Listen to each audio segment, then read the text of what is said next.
Hello everyone, Statname here. Today we have two top regulars from different game types. We'll take a look at their stats, go over some of their hands, and the first guy is Taras Koval. He has a win rate of 9.3 big blinds per 100 for 2 million hands. On NL 500 he has about 400k hands with 10 BBs per 100 win rate. And 70k hands on NL 1k with pretty much the same win rate. Let's dive deeper into his stats. One soft flop 48, aggression frequency by street 41, 40, 32. Folds versus c-bets are quite low. When to showdown is a little bit too high, so yeah, he clearly likes to call down. And here's his graph. His red line is very high, very positive, even higher than the blue one. And yeah, let's go over some of his hands. This is the first one, pocket sevens. He open raises on the cutoff and faces a 3-bet from the button. We call, and the board is 8-6-6 rainbow. We start with the check. Villain bets half pot. I believe he's betting his entire range on this board. Anyways, we call. Everything is standard up until now at least. 4 on the turn, we check again. He checks back. And the river is 8 of clubs. Taras decides to bet for value, like around 2/3 of the pot. That is a great decision in my opinion, because we have a lot of backdoor draws and weaker hands in our floating range on the flop, and we want to bluff those. And of course we want to have enough value hands, so we can afford all those bluffs in our range.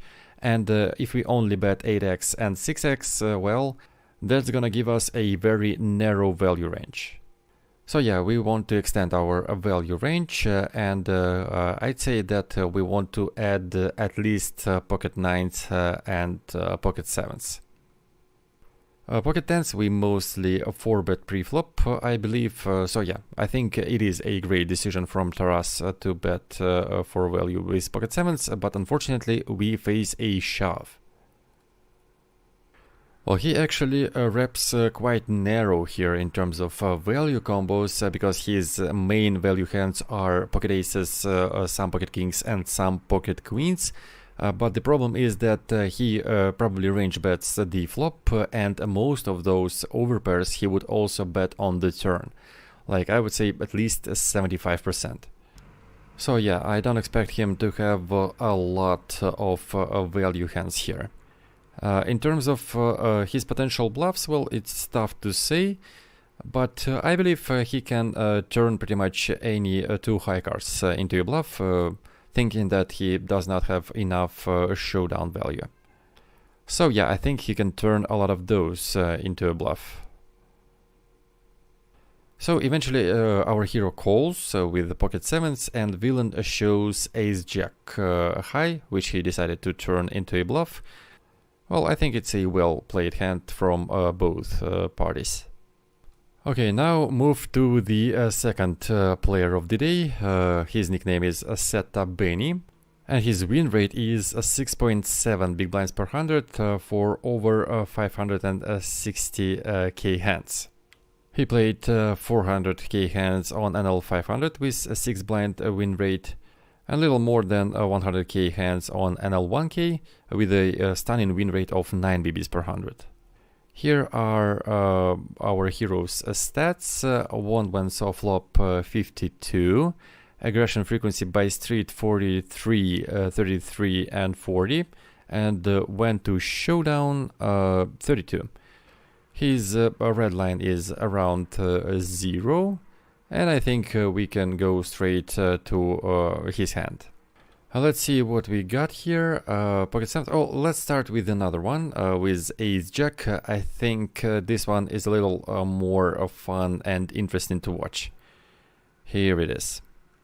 Villain opens 2.5x on the button, and we decided to 3-bet ace-jack on the big blind, 3-bet small. I believe it's a low frequency 3-bet with this hand. But anyways, villain calls, and the board is 9-9-5. We start with a half pot c-bet, villain calls, king on the turn. Well, I expect Hero to bet again quite often on such a run out. And he does. He bets a third of the pot. Villain calls again. We have another 5 on the river. Seta checks. And villain shoves. Well, actually, I was expecting Seta to fold here pretty much always, but for some reason he decided to call. With an ace high, well, to be honest, this decision is questionable, I would say.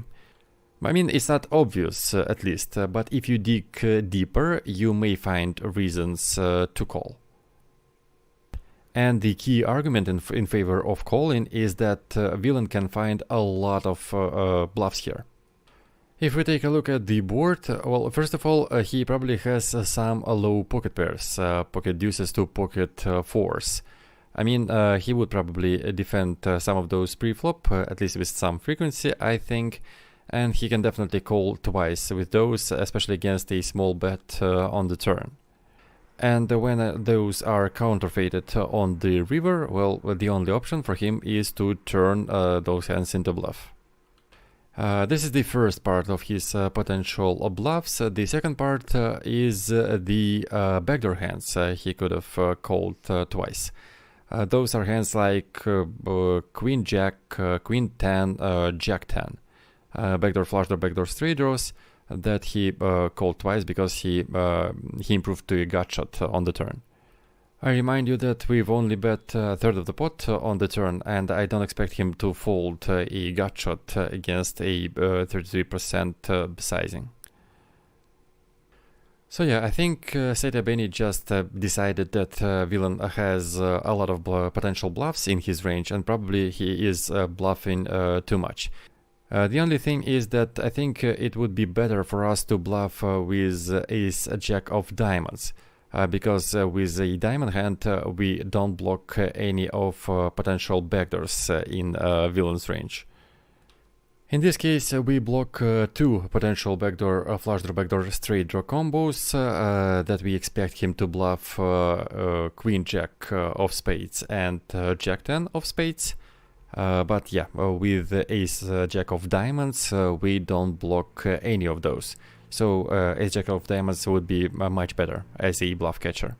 Anyways, the idea is fine, I think, of calling this hand. It's just that this time we got unlucky and he showed ace king. It's cool to see that Statname can find those calls that he's thinking outside of the box on the post flop. Okay, hand number 2, pocket 7s on the button. We open to a 2.5x, face a 3-bet from the small blind, and we call. Okay, the board is 9-8-8, villain bets, and of course it's a standard call for us.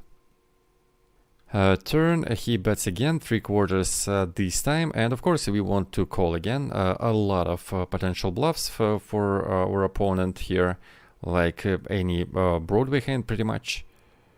And finally a4 on the river, villain shoves, and the hero decides to call. So what can we say? I think we should call this hand pretty much every time, 100%. It is a great bluff catcher. I think this hand is actually better than pocket 10s, let's say. The thing is that with the pocket 10s we block some of his bluffs, hands like Queen 10 and Jack 10, and with the pocket 7s I don't think we block anything. I mean, I don't expect villain to 3-bet 7-6 pre-flop, so yeah, we don't block those, and I can see a lot of bluffs with a 7. So yeah, all in all, I would say that this hand is a perfect bluff catcher in this spot. Oh yeah, a little bit unlucky again. Pocket 10s is what villain shows on the showdown, but in the end of the day, I think both players played it fine. So yeah, this is it for today. Thank you very much for watching, and see you again next time.